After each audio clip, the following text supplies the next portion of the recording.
So they're saying I grew up with just my mom, huh? That must have been really tough. They're saying our home wasn't good enough for their son to marry into. Right now, I'm sitting here with my fiance's parents and they're saying some really mean things to me.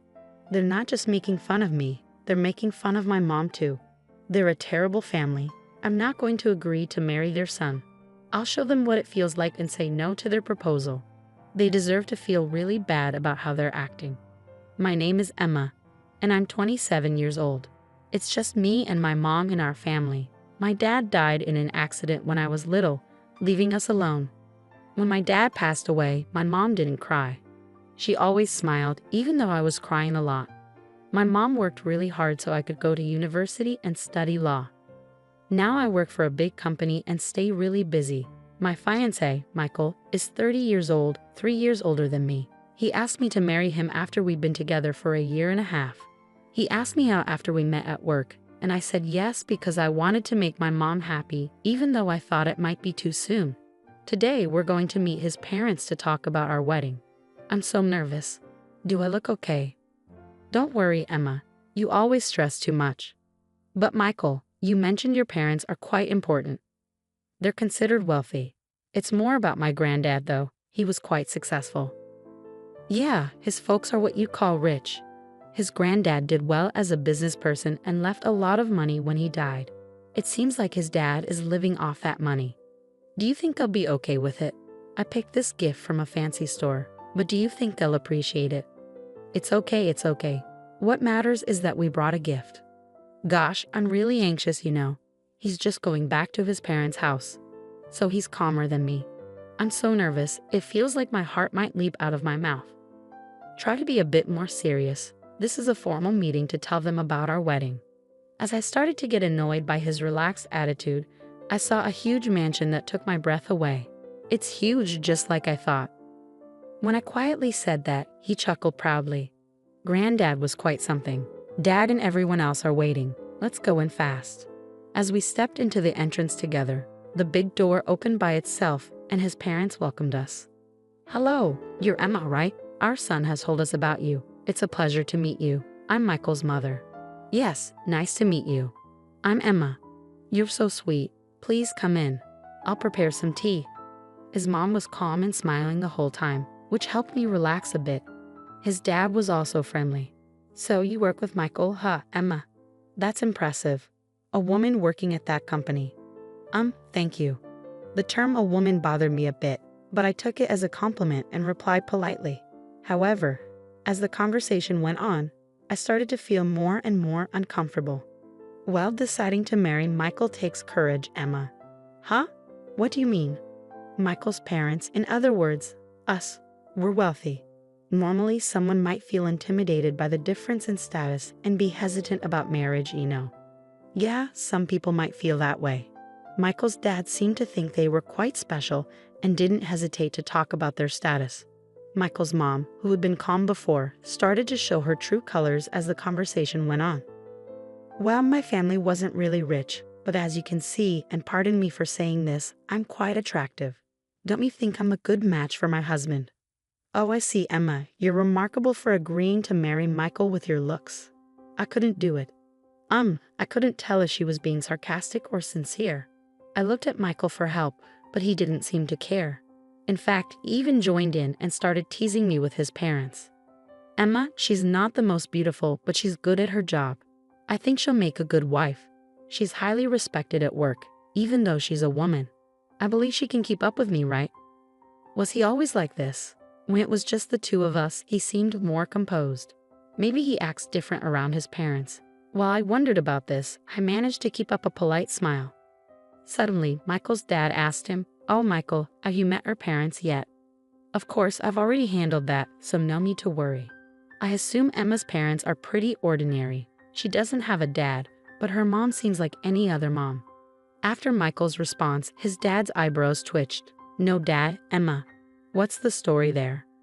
Taken aback by the sudden change in Michael's dad, I quickly explained. My dad died in an accident when I was little, so my mom raised me on her own. So you grew up in a single-parent household? Yeah, that's right. I still live with my mom. When I finished explaining, Michael's dad looked deeply thoughtful and his mom seemed to get upset. They started whispering as if they were having a private conversation. Is everything okay?" I asked cautiously, confused by their reactions. At the same time, Michael's mom said something surprising. "This could be a problem." What do you mean?" "Michael, maybe you should think again about marrying her. Mom will find you a girl from a better background." "Wait, what are you saying?" Michael's mother gave me a cold stare. "A girl raised by a single mother isn't suitable for Michael, is she?" Right beside her, Michael's father quickly added, "Exactly, Michael. Despite her career success, coming from a single-parent household is a problem, isn't it? I've warned you many times to be cautious about who you marry, but you—" It felt like I was being judged like a faulty item. Hearing such words from my fiance's parents, whom I was meeting for the first time, was completely unexpected. I was left stunned in shock. Then my fiancé, Michael, said something that made me question if I heard correctly. "Oh, so she's not even close to meeting the standards. I thought she might barely make it. But I'm already 30 and finding someone else would be a hassle, so I'll just settle for Emma." "What? Michael, don't we want to get married because we love each other? You didn't really think I was marrying for love, did you?" He laughed loudly, tossing out those harsh words. "All I want is a wife who can manage the house like a maid. I can't truly love someone with a family background like yours." "That's right," Michael's mom chimed in, agreeing with his cold words. Even Michael's dad nodded along, laughing mockingly. "I can't believe this. I thought he was the one who genuinely wanted to marry me out of love." I was completely speechless at this sudden turn of events. As I struggled to find words, Michael's parents continued their verbal assault. "Single mother household. It's audacious of you to even consider marrying my son when you come from such a disgraceful background." "Absolutely not. Our son cannot marry a girl brought up in such a low-class environment."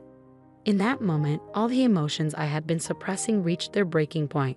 Instead of shock, I felt a surge of anger at the insults directed towards my life and my beloved mother. I couldn't contain it any longer. Slowly, I raised my head and calmly addressed them. "Fine. Let's cancel the wedding, and I request that you leave immediately." Not only were Michael's parents shocked by my statement, but even he seemed taken aback. He asked me in confusion, "Emma, what are you suddenly saying? Are you asking me to leave? Don't you understand? Why are you saying this? I don't get it." In response, Michael's parents started causing a scene. "Exactly. We don't have to take orders from someone like you, Emma. Your family background is poor, and your attitude is terrible. What do you think you're doing? Be quiet." I slammed my hand on the desk and stood up. "Do you know who owns the land this house is on?" "What are you talking about? This land was inherited from my father." "From your father? Can you prove that this land is yours? Do you have any evidence?" When asked for proof, Michael's father started to panic. They seemed to have never checked, whispering to each other. "What's the problem? If you own the land, there should be proof, right? Like inheritance documents. We don't have anything like that. This house was built by my father, and this land belonged to him from the beginning.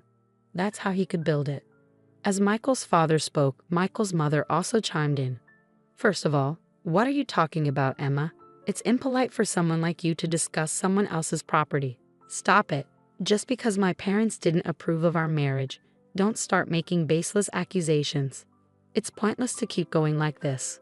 I decided to reveal the truth. "It seems you're unaware, so I'll explain. Your grandfather only had a lease agreement with my grandfather." "What? A lease agreement?" It seemed like a new term for him, and Michael's father looked confused. I was frustrated and explained it patiently so even this ignorant family could grasp it. A lease agreement means you're allowed to use the land. Right now, you're using it for free, but when the agreement ends, it goes back to us. So basically, your grandfather is just borrowing this land temporarily from mine." "No, that can't be. I've never heard of such a thing. You're lying." "Are you calling me a liar? That's not true, and we have the contract to prove it. We've already checked its validity." Michael's father was stunned and flustered by this unexpected truth. "No, it can't be true. You're just making it up. You come from a single-parent family and your dad passed away." "That doesn't matter. My mom's dad owned a lot of land and lent it to many people. We've been able to live thanks to his support." "You own that much land?" Yeah, I studied law in college, so my mom and I were looking into our land leases. That's when we found out that this place where you live is also owned by my grandfather. Do you get it now? The three of them were shocked and speechless. They were struggling to understand their situation, but I explained it anyway. Considering this, could you please leave this land soon? According to the contract, the free rental period ended a while ago. I believe my mom sent you a notice beforehand. A notice? No, we never got anything right, Mom. Michael's father looked to his mom for confirmation, but she replied with a pale face. I did notice an envelope coming every month, but I didn't really understand what it was for, so I thought it was junk mail and threw it away. Could that be it? That was the notice, I said with a smile. We've been sending notices for over 2 years now. What will you do? Pay 2 years worth of land rent or leave? You need to decide. Wait, hold on. You can't just spring this on us out of nowhere. Out of nowhere? We've been asking you to do something for a while now. Please make a decision, Michael's father begged desperately, kneeling down. We've been facing huge losses in the stock market recently, and our assets are minimal. We were counting on Michael's support from now on. But there was no room for leniency anymore.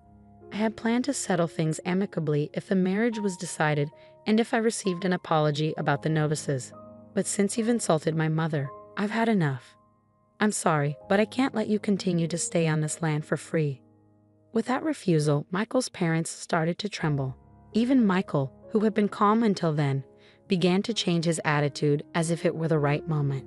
Hey, Emma, can't you stop this now? I'm going to marry you, so please. What are you saying now? So what?